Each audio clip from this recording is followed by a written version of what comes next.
शाम का वक्त था। दिल्ली की सड़कों पर ठंडी हवा चल रही थी। लाल बत्ती पर गाड़ियां रुकी थीं और उसी भीड़ में एक पतली दुबली माँ अपने छोटे से बच्चे को गोद में लिए एक एक गाड़ी के पास जाकर भीख मांग रही थी। उसका चेहरा थका हुआ था, लेकिन आंखों में एक अजीब सी उम्मीद थी। बच्चा, जो शायद 3-4 साल का होगा, उसकी गोद में चुपचाप लेटा था, जैसे उसे भूख की आदत पड़ चुकी हो। साहब, कुछ खाने को दे दो, बच्चा भूखा है। उसने एक चमचमाती काली गाड़ी के शीशे पर हल्के से दस्तक दी।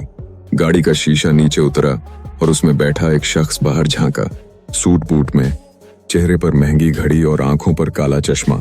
वो था राघव मेहरा, शहर का जाना माना करोड़पति। लेकिन उसकी आंखों में कुछ ऐसा था जो उस माँ को देखकर थम सा गया। कितने दिन से भूखा है तेरा बच्चा? राघव ने शांत लेकिन गहरी आवाज में पूछा। माँ ने एक पल रुककर उसे देखा, फिर धीमे से बोली, 2 दिन साहब, कुछ नहीं खाया। मैं तो भूख सह लेती हूँ, पर यह छोटा है, ये कैसे सहे? राघव ने गाड़ी से उतरने का इशारा किया और अपने ड्राइवर से कहा, संजय, गाड़ी साइड में लगाओ। फिर वो उस माँ के पास गया। सड़क पर लोग अब उन्हें देखने लगे थे।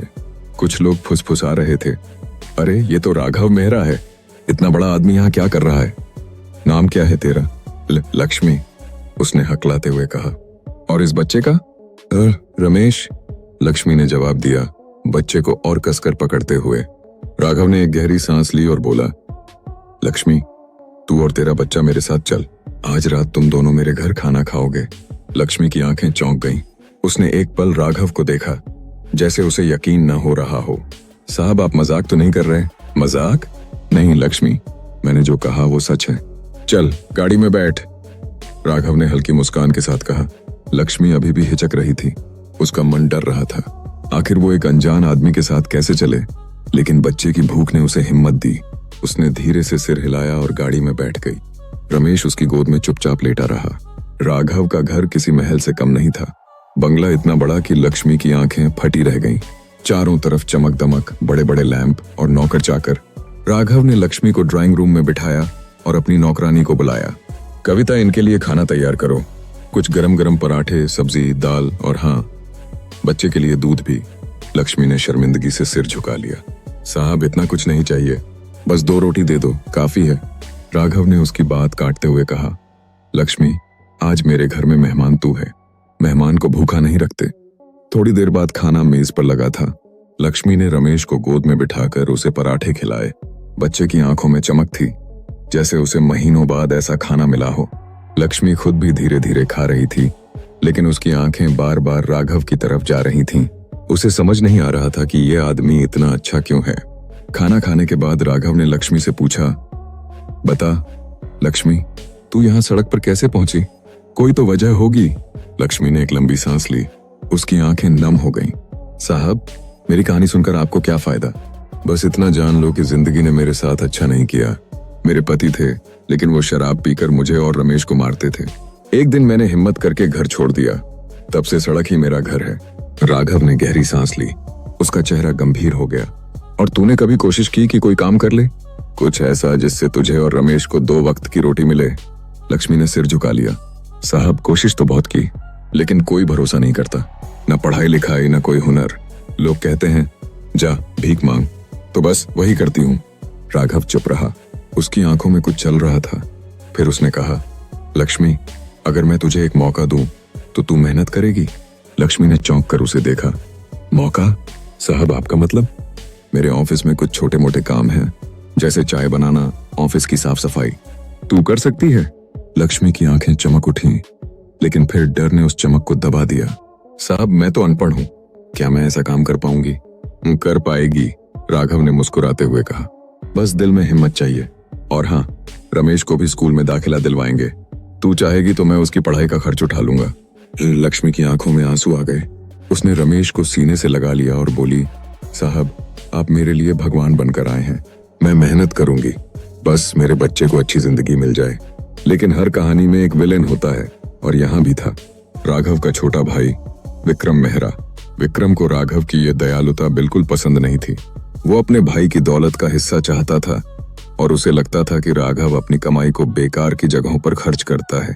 जब उसे पता चला कि राघव ने एक भिखारी माँ को अपने ऑफिस में नौकरी दी है, उसका गुस्सा 7वें आसमान पर चढ़ गया। अगले दिन विक्रम राघव के ऑफिस पहुंचा। ऑफिस के बाहर लक्ष्मी झाड़ू लगा रही थी। विक्रम ने उसे देखकर मुंह बनाया और सीधा राघव के केबिन में घुस गया। भैया, ये क्या तमाशा है? विक्रम ने गुस्से में कहा। तुम एक भिखारन को ऑफिस में काम दे रहे हो, लोग क्या कहेंगे? हमारी इज्जत का क्या होगा? कि राघव ने शांत स्वर में जवाब दिया। विक्रम, इज्जत कमाने से बनती है, किसी को नीचा दिखाने से नहीं। लक्ष्मी मेहनत कर रही है, उसका काम देख, उसकी नीयत देख। नीयत? विक्रम ने तंज कसते हुए कहा। ये भिखारी लोग चोर होते हैं, आज काम दे रहे हो, कल ये तुम्हारा ऑफिस लूट लेगी। बस विक्रम, राघव की आवाज में अब हल्का गुस्सा था।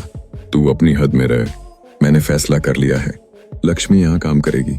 और हाँ, अगर तुझे इतनी ही परेशानी है तो तू मेरे काम में दखल देना बंद कर। विक्रम का चेहरा लाल हो गया। वो बिना कुछ बोले बाहर निकल गया, लेकिन उसकी आंखों में एक चाल थी। वो लक्ष्मी को यहाँ से हटाने की ठान चुका था।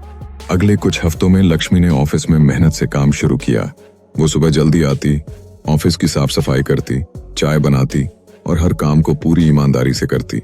रमेश को पास के एक छोटे से स्कूल में दाखिला मिल गया। लक्ष्मी का चेहरा पहले से ज्यादा चमकने लगा था। उसकी आंखों में उम्मीद थी, एक नई जिंदगी की शुरुआत की उम्मीद।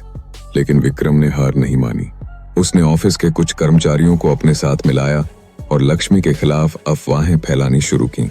देखो, ये भिखारन है, जरूर कुछ चुराएगी, साहब को बेवकूफ बना रही है। कुछ लोग उसकी बातों में आ गए और ऑफिस में लक्ष्मी को ताने सुनने पड़ने लगे। एक दिन ऑफिस के स्टोर रूम से कुछ पैसे गायब हो गए। विक्रम ने मौके का फायदा उठाया। उसने सबके सामने लक्ष्मी पर इल्जाम लगाया। देखा, मैंने कहा था ना, ये चोरनी है, अब पैसे चुराकर भागने की फिराक में है। लक्ष्मी की आंखें भर आईं। उसने राघव की तरफ देखा और बोली, साहब, मैंने कुछ नहीं चुराया, मेरा यकीन करो, मैं ऐसा कभी नहीं कर सकती। राघव ने लक्ष्मी को देखा, फिर विक्रम की तरफ। उसने शांत लेकिन सख्त आवाज में कहा, विक्रम, तूने इल्जाम लगाया है तो सबूत ला। बिना सबूत के मैं किसी को दोषी नहीं मानूंगा। विक्रम ने हंसते हुए कहा, सबूत? ये भिखारन ही सबूत है, इसके अलावा और कौन चुराएगा? लेकिन राघव ने हार नहीं मानी। उसने ऑफिस के सीसीटीवी फुटेज की जांच की और जो सच सामने आया उसने सबको चौंका दिया। पैसे विक्रम ने ही छिपाए थे ताकि लक्ष्मी पर इल्जाम लगे। राघव ने सबके सामने विक्रम को बुलाया और कहा, विक्रम, तू मेरा भाई है, लेकिन आज तूने मेरी नजरों में अपनी इज्जत खो दी। लक्ष्मी से माफी मांग। विक्रम का चेहरा शर्मिंदगी से लाल हो गया। उसने बेमन से लक्ष्मी से माफी मांगी और चुपचाप ऑफिस से चला गया। इस घटना के बाद लक्ष्मी का हौसला और बढ़ गया। उसने और मेहनत से काम किया। रमेश स्कूल में अच्छा कर रहा था। राघव ने लक्ष्मी को एक छोटा सा घर भी किराए पर दिलवाया ताकि वो और रमेश सड़क पर न रहें। 1 साल बाद लक्ष्मी ऑफिस में चाय और साफ सफाई के काम से आगे बढ़कर राघव की छोटी मोटी फाइलें संभालने लगी। उसने धीरे धीरे कुछ लिखना पढ़ना भी सीख लिया। रमेश अब स्कूल में टॉप करने लगा था। एक दिन लक्ष्मी राघव के पास आई और बोली, साहब, आपने मेरी जिंदगी बदल दी। अगर आप उस दिन मुझे अपने घर न ले गए होते तो मैं आज भी सड़क पर होती। राघव ने मुस्कुराते हुए कहा, लक्ष्मी, मैंने बस एक मौका दिया, जिंदगी तूने खुद बदली अपनी मेहनत से। इंसानियत और मेहनत का कोई मोल नहीं। अगर हम किसी को एक छोटा सा मौका दें तो उनकी जिंदगी बदल सकती है। और जो दूसरों को नीचा दिखाने की कोशिश करते हैं वो खुद अपनी नजरों में छोटे हो जाते हैं।